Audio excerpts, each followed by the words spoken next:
They said I was wasting my life, that I'd thrown away the Morrison legacy, that girls like me didn't belong in uniform.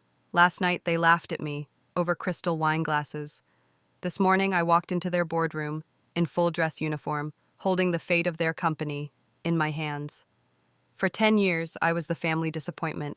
While they chased titles and prestige, I commanded classified missions and briefed the Joint Chiefs. They called it a fallback career. They had no idea. I was one of the youngest colonels in Air Force history. But they found out, at the worst possible moment. This isn't a story about revenge. This is a story about earning respect in silence and letting the truth speak loud enough to shake the room.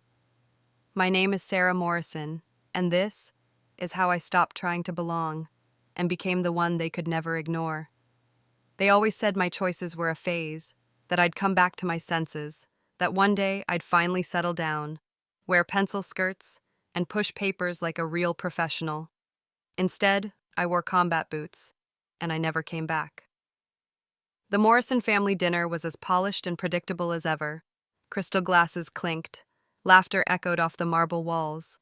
My brother Ethan sat at the head of the table, basking in his recent promotion, vice president of strategy at Whitestone and Company, the firm my father helped build. 32 and already a VP, my father declared proudly. Now that's how a Morrison makes his mark.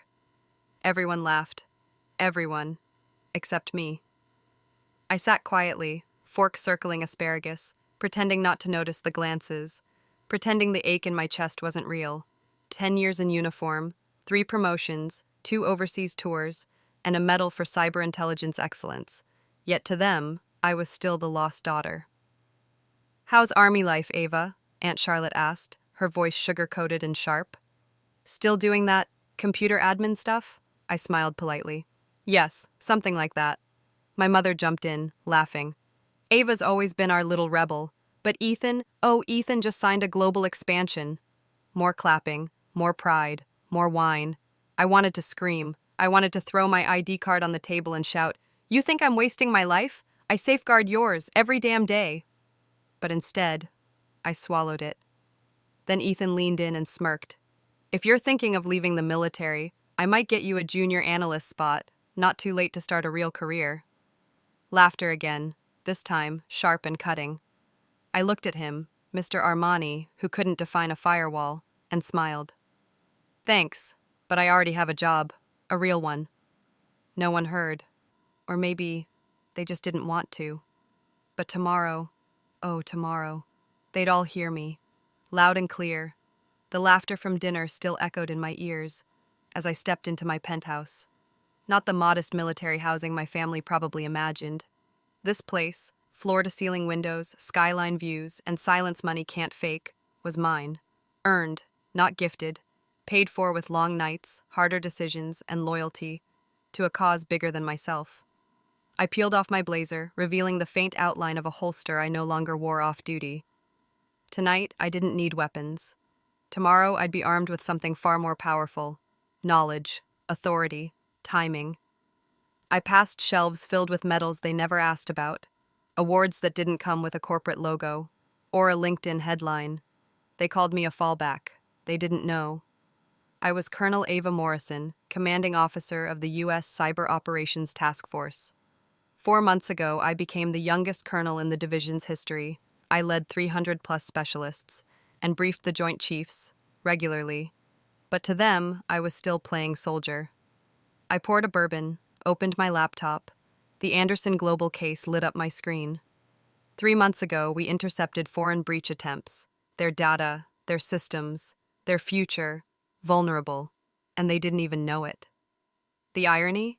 They've been chasing a government contract, and the one reviewing it, the one holding all the cards, was the same daughter they dismissed at dinner. My phone buzzed. "Everything's set for tomorrow, Colonel," Major General Harrison wrote. "You'll have full command in the boardroom." I replied, "Let them squirm first." I reached for my dress uniform, precise, pressed, decorated. Each medal, a silent retort to their smug smiles. They had no idea who I really was, but they would.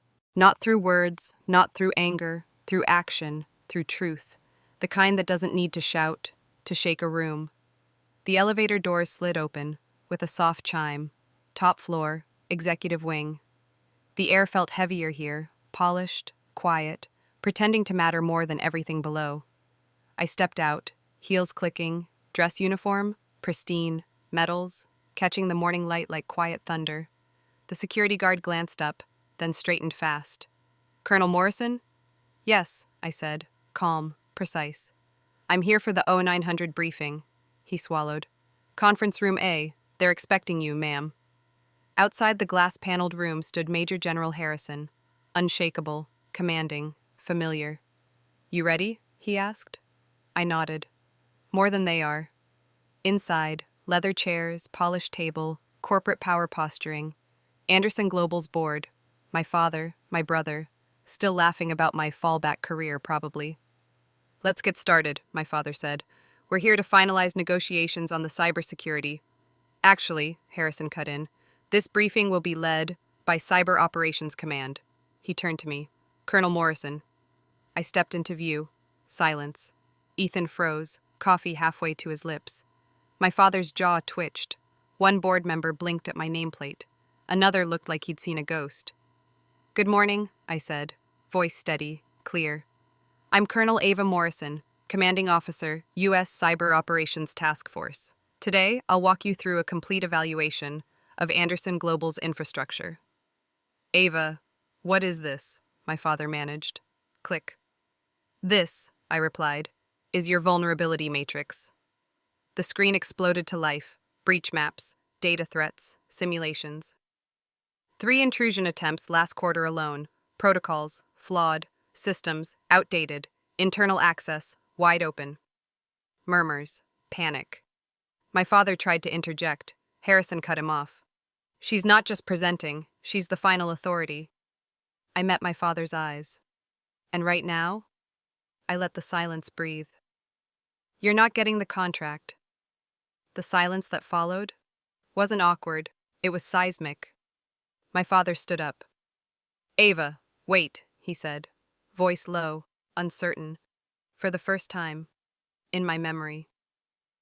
"We didn't know. You never told us." I didn't flinch. Would it have mattered if I did? He looked at me, like I was a stranger. Maybe I always had been. "Ava," Ethan tried. "We're on the same team here. Family, right?" I raised an eyebrow. "Is that what this is suddenly about? Family? We didn't realize you were doing something this important." I looked down at the contract, their entire future, in my hands. Now I was valuable. Now I was worthy. How convenient. "This isn't personal," I said. "This is national security." I turned to him. "Mr. Morrison." Not Dad, just Mr. "Your company failed basic compliance, misrepresented your systems. That's grounds for rejection." "But we can fix it," he said. "We'll cooperate, adapt." I nodded. "Then you'll submit to full audits, weekly. My team will have unrestricted access." Ethan tried to speak. I didn't let him. "Your department is first." His face dropped. "Ava, can't we handle this off the record?" "No," I said. "There is no off the record. Not with me." The room froze. "I'm not your daughter here. I'm Colonel Ava Morrison. And today, I'm protecting national security, including from you." I gathered my files. Precise, clean, final. "Maybe we got it wrong," my father said. I paused. "You didn't just get it wrong," I said. "You never even tried to see it right." The ceremony was held in Washington. Marble columns, brass insignias, generals in rows, sharp, silent, solemn. I stood at the podium, uniform perfect, breath steady, heart loud. Behind me, senators. Beside me, generals. In front of me, my family. Second row from the back, still dressed, like they belonged to another world. "For exemplary service," the speaker said, "the President of the United States promotes Colonel Ava Morrison to Brigadier General." Applause erupted. Cameras flashed. I didn't smile for them. I smiled for her. The girl I used to be. 18, proud, alone. They never saw her. Skipped internships for field drills. Traded comfort for discipline. And they called it a waste. I thought of their words, their doubts, their laughter. But here I was, not because I chased praise, but because I chased purpose. At the reception, a young lieutenant came up, nervous, honest. "General, my family doesn't support my service. I don't know if I'm doing the right thing." I looked her in the eyes, and I saw me. "You're not making a mistake," I said. "You're making a path. They may see it one day, or they won't, but that won't define you." She nodded, eyes shining.